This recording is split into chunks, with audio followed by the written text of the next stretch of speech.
Well, fantastic work that you're doing there. Another life and death situation was when the Cali cartel bombed a house. Your dad had left in the morning and the roof was off. You guys were looking at the sky. And the way your mother described it, that you basically a Botero statue had saved your life because you were pinned down by a slab. Mhm. What happened next? Well, man, nobody ever in that time in Colombia have heard, a car bomb explosion. Nobody. So when we were in the middle, we were totally confused. I cannot not tell you that I heard the bomb sound. No, I heard nothing. I just felt that I couldn't breathe because, the weight of the ceiling was just, against me. And I was in bed next to my mother. She managed to escape, and thanks to her strength, and I think thanks for the love and the adrenaline that she felt in that moment, she saved my life. And I thought that there was an earthquake, man. I never expected a bomb, never in my life. I was just, you can hear a lot of shootings in Colombia, but not bombs. It didn't happen in that time. So we thought that it was an earthquake, and I thought that we were trapped in the basement because all the building fell. I don't know. I was just imagining things. I couldn't see anything. There was a lot of dust and glasses everywhere. Everything was destroyed. It's quite a surreal image because when you go to bed, what's the last thing you look? You look your own ceiling, and suddenly somebody took it out, and now you just get up from bed and you see the sky. What happened here, man? It's like another miracle. And so this is the kind of stories that I took from my own experience and my own life to say that I should show a lot of respect, not only to my own life, but also to the rest of the lives that were affected by all of this violence. So it was quite an experience, another miracle in my life. I have the pictures, and I'm willing to show with the public and with you some of them, because only when you can see them, you would see that how can you, still be alive after suffering that kind of situation. So it was amazing to survive and to, I remember that I walk.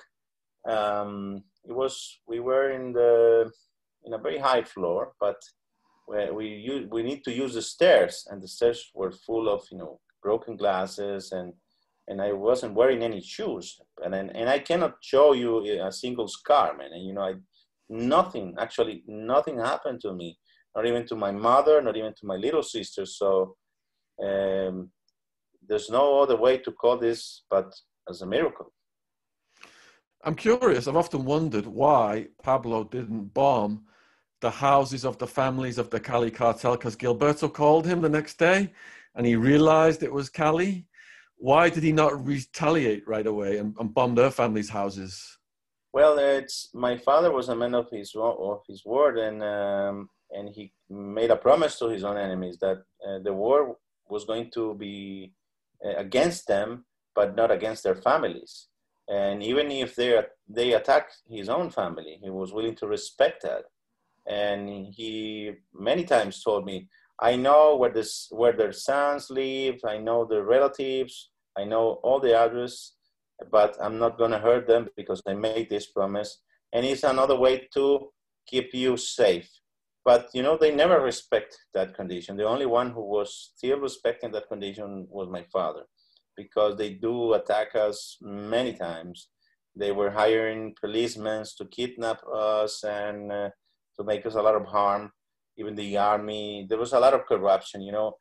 The difference between my father and the Cali cartel, let's say, it's my father was willing to take control of the country, fighting against the institutions, and the Cali cartel was willing to do the same, but buying the institutions. That's the big difference. Let's say they have a more businessman approach for that kind of intentions that my father was more like a warrior in that, if you can call him like that. And Manuela, she injured her ear in the explosion.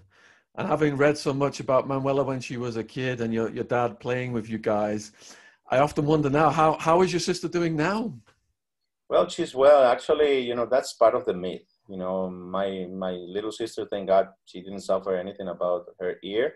Oh, really? Actually, yeah, that's just part of the gossips, that you can hear in the media, and there are a lot of them. And my little sister is good. She's handling well her own life. So, but I know that she decided not to be so public as I do, because I don't know, we respect her decision, and she also support us with everything that we are doing as a family.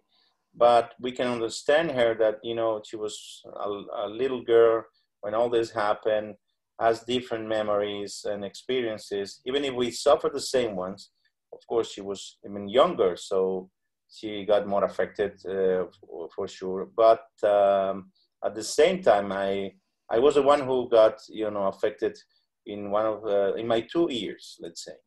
But I didn't realize this until recently, because I was just hearing a noise inside of me. I didn't know what was going on, and the noise stayed there like for 5 days. So I went to see the doctor, and I want to know what's going on, what happened. So they made me some tests, and they realized that I lost 50% of my hearing capacity in one of my ears and 60% in the other one. So I asked the doctor, but I can hear you perfectly well, and I'm not complaining that I cannot hear. So he explained to me that there are some frequencies that you can hear, and that. So he told me, I hope you're not planning to play the violin, because you will not be able to do it. But so I tell this guy, look, as long as I can hear you, for me, it's fine. So perhaps I can hear some music and I can lose some parts of it. Do you think that injury came from the bombing of the house or from other situations? For me, it was sure that it was the only time in my life that I was, exposed to that kind of explosion. Just to remember, 1 kilometer away, from the side, from the exact place of the explosion, all the glasses of the city, all windows were broken, just because of the explosion. So imagine if you are exactly in the middle when that happens. Wow. It's. I wonder how I can still hear you well, man. What do you say to all these young men who watch Narcos and want to be like your father? Well, man, I should say that sadly, they are not telling the truth about how we lived that experience. They are not being accurate. They are not respecting my father's story, my country's story, and they are just glorifying him. They made a great product in terms of entertainment that has been very successful. Nobody can deny that. But also, it's not educating well the youngest audience, because they truly believe that everything they saw in Narcos is absolutely true. And as you told me in the beginning, I've been receiving hundreds and thousands of messages every single day through the social media. And most of them, they say, it's so cool. I just watched Narcos and I want to be like your dad. Like, it's just like, hey man, this is not Superman. And this is a different story.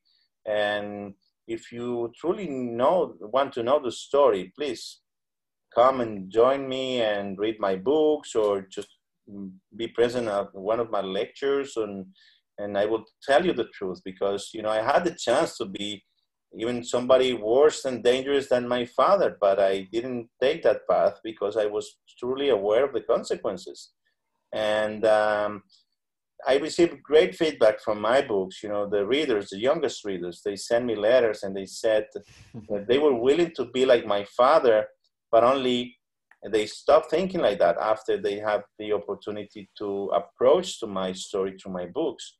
So that's why I keep promoting my books, because I know that finally I handle to deliver a message that is totally responsible, that is not encouraging others to follow my father's examples in life, and that it's helping a lot of people to be aware of the consequences of trying to be involved in a business And in a life, you know, my father is being portrayed like he's a very successful man.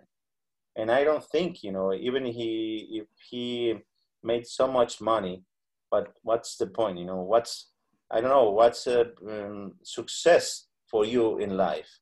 I think that's a success, at least for me. It's something that you can truly enjoy during all time. But if you can't, what's the purpose of having, you know, tons of money, but you cannot enjoy any single dollar, and you are starving? But you, instead of, you know, you are starving, and at the same time you have $4 million in cash in front of you, and you cannot buy just a single piece of bread with that money. So what's the point of, you know, having all of those assets? It's not a good way to do it. And I tell those guys, and I invite them, and I said to them, look, if you feel talented enough to be a drug dealer, with half of your talent, you can be a very successful man in life, and you will have your freedom and your family to enjoy that. Yeah, it ends in the prison, police, and death. That's what I tell the kids in this country. So as a kid for you then, what was it like growing up with hitmen around the house? I'm thinking of characters like Popeye, Earring, El Chapo, Mugre. These guys were babysitting you, playing games. What was that like? Well, they were truly, as I call them, my killer knives. You know, it's like it's I didn't have any friends. You know, they were my friends. I grew up with most of them, and not with Popeye because he was being part of the cartel, but later on, not from the beginning. But I know that he talked much more than he knew. That's the reality. But it was a very awkward situation. Imagine I was just a kid surrounded by bodyguards, all of them consuming cocaine, marijuana, with guns in their hands, and not the best examples you would want to have for your kid. But that was the life that I was living, and of course, I didn't have an option. It was my place of birth. That's it. You know, you can choose your friends, but your family, that's something, at least as far as we know, we cannot do. With the assassination of presidential candidate Galan, there was a chart drawn up by the cops